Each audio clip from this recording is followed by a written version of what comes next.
আমার শ্বশুর নামাজের ওয়াক্ত হলে, ফজরের নামাজের ওয়াক্ত সময় আমাকে দরজা ধাক্কা মেরে আমাকে ডাকে, বাবা নামাজ পড়ো। আমার বড় সম্বন্ধী আমাকে কান্না জড়িত কণ্ঠে বলতেছে, রবি আমার বাবা আর কোনোদিন আমাকে ডাকবে না, আর কোনোদিন ফজরের নামাজের জন্য ডাকবে না। সেই আদরের বাবা, সেই আদরের মা দুনিয়ার জগৎ থেকে চলে গেছে।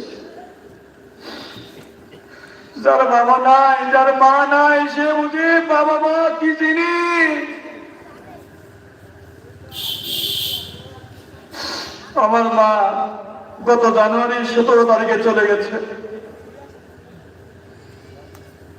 এখন আমি হাড়ে হাড়ে টের পাই আসলে মা কি জিনিস।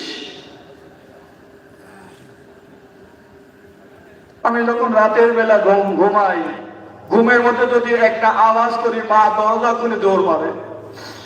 সে এমন